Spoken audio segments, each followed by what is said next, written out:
During a family vacation, my parents told me to sleep on the couch so my brother could have the bed. I smirked and said, "That's funny, because I booked the penthouse suite." Their faces dropped when the hotel manager announced. Growing up, I learned one thing very quickly: my younger brother Ryan could do no wrong.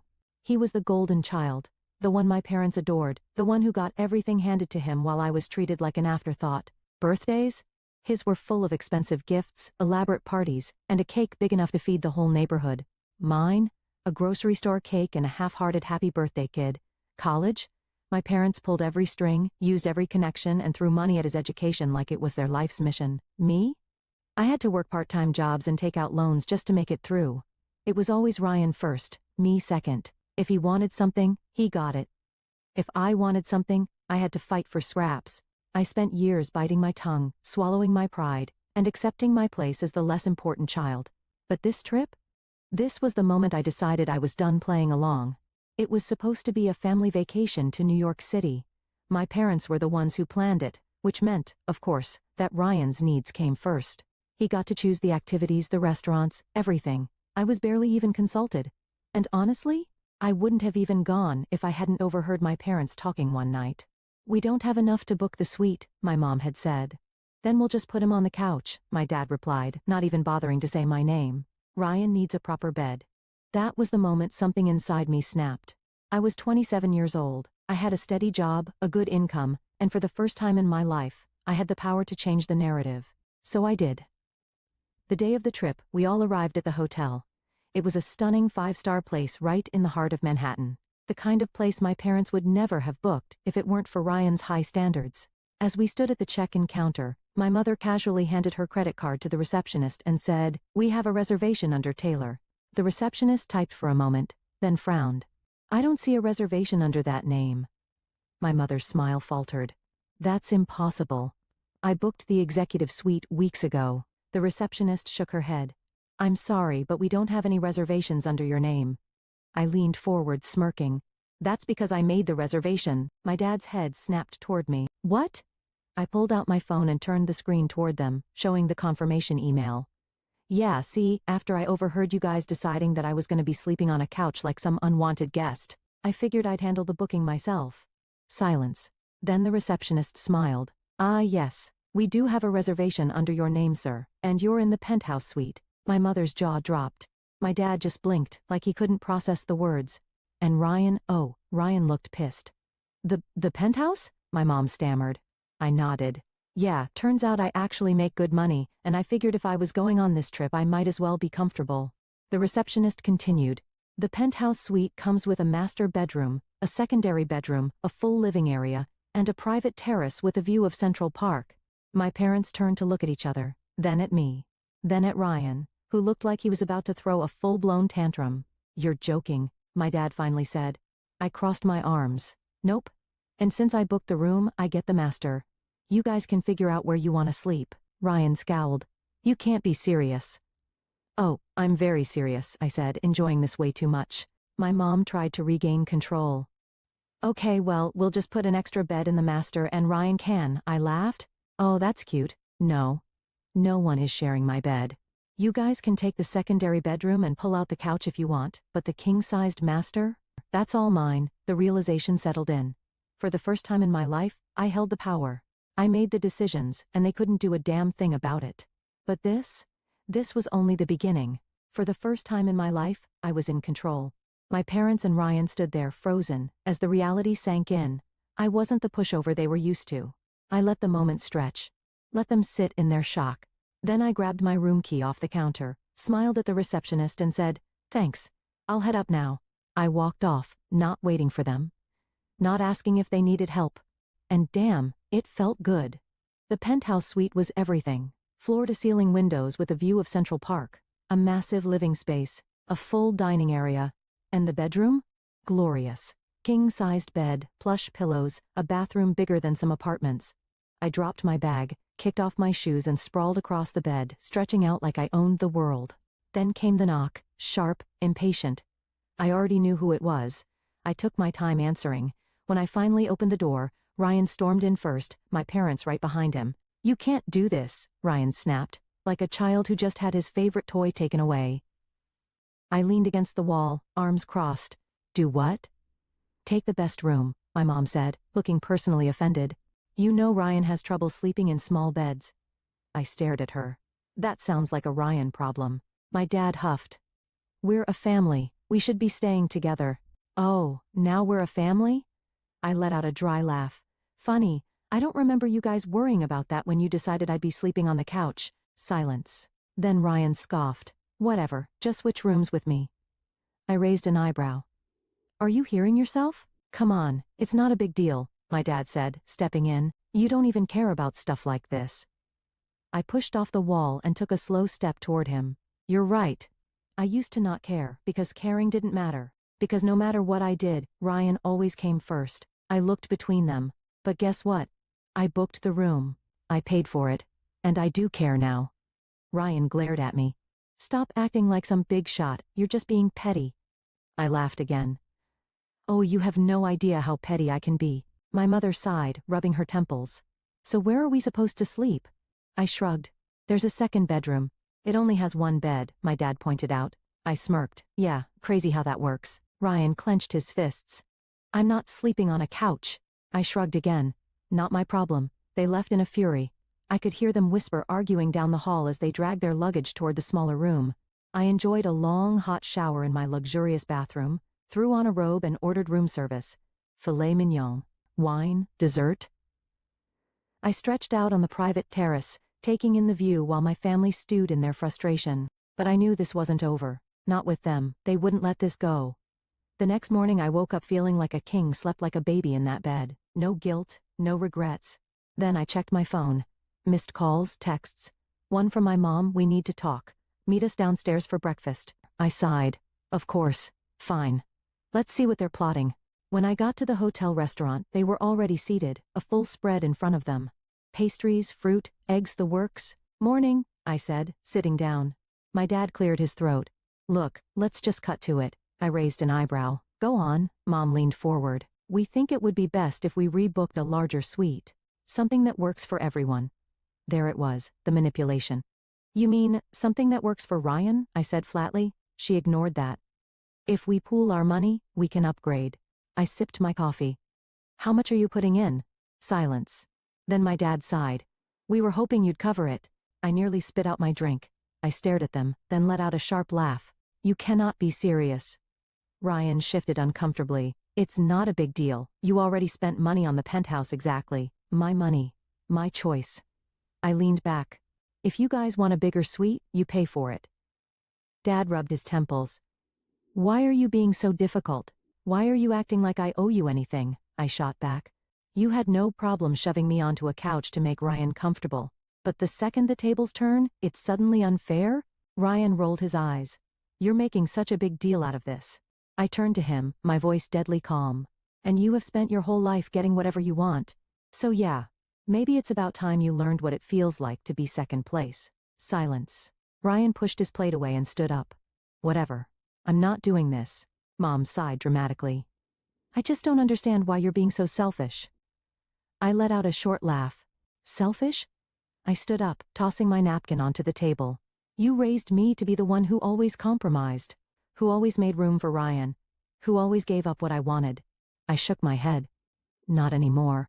I turned and walked out, leaving them sitting there, stunned. But as I stepped into the elevator, my gut told me one thing. They weren't done yet. And neither was I. I thought that was the end of it. That they'd sulk for a while, complain amongst themselves, and eventually accept that I wasn't bending over for them anymore. But no, they weren't done, and I should have known better. That afternoon, I decided to explore the city alone. Walked through Central Park, grabbed coffee at a quiet little cafe, even popped into a bookstore just to browse. For the first time in a long time, I felt free. No obligations, no one expecting me to fall in line. Then I got the text. Mom, hey sweetheart, we feel terrible about this morning. Can we do a family dinner? Our treat, just to reset things. I stared at the screen. I didn't trust it, not one bit. But a part of me, the part that still, stupidly, wanted to believe they were capable of change, thought, maybe they finally understood, maybe this was an olive branch. So against my better judgment, I texted back, sure, biggest mistake of my life. The setup, they picked a high-end steakhouse near the hotel, private booths, dim lighting, the kind of place where business deals were made and rich people whispered over overpriced wine. When I arrived, my parents and Ryan were already seated, dressed up like this was some formal event. "Hey," I said slowly, sliding into the booth. Mom smiled. "We're so glad you came." Dad flagged the waiter and ordered a bottle of wine. Ryan was quiet, stirring his drink with his straw. Something was off. I could feel it. Dinner started out normal, small talk, forced laughter. They acted nice, overly nice, too nice. Then, halfway through the meal, my dad cleared his throat. "So, we had a little chat with the hotel." My stomach dropped. Mom gave me a tight smile. "Turns out, there was a mix-up with your reservation." I set my fork down. "What?" Ryan finally spoke. "Yeah, apparently the hotel accidentally overbooked the penthouse suite." I narrowed my eyes. "That's funny. I didn't get any calls about that." Dad shrugged. "Well, they called us since we originally planned the trip. They said they could move you to a different room, one that's more reasonable. And just like that, I saw it. The trap. They lied to the hotel. Told them I wasn't supposed to have that room. Probably said it was a mistake or that I booked it by accident." I let out a slow breath. "You manipulated the hotel." Mom reached for my hand. "Sweetheart, this whole thing has gotten out of control. We just want to fix it." Ryan smirked. "Yeah, so let's just go back, switch rooms, and be done with it." There it was. The real reason behind all of this. They weren't sorry, they never were, they just wanted me back under them. Back in my place. I leaned back, crossing my arms. No, Mom's smile faltered. "What?" I tilted my head. I said no. Dad sighed, rubbing his temples. "Why are you making this difficult?" Ryan scoffed. "Dude, just take the smaller room. It's not a big deal." I let out a sharp laugh. "Not a big deal? You three went behind my back, lied to the hotel and tried to steal my reservation, and you have the nerve to act like I'm the problem?" Mom's voice dropped to that gentle but firm tone she always used when she was trying to manipulate me. "Honey, it's just what's fair." I stared at her. "Fair?" The word tasted bitter. I pushed back from the table, standing up. "You want to talk about fair? Fair would have been treating me like an equal my whole life. Fair would have been respecting the fact that I booked that damn suite. Fair would be not pulling this sneaky backstabbing stunt to get what you want." The restaurant had gone quiet. People were staring. Good. Let them. I grabbed my wallet, pulled out some cash, and tossed it on the table. "Enjoy your dinner. I'll be at the hotel in my penthouse." Then I walked out. The fallout by the time I got back, I was furious. I marched straight to the front desk. The hotel manager looked up and smiled. "Mr. My last name, good evening." I cut him off. "Did my parents call about my reservation?" His smile faltered.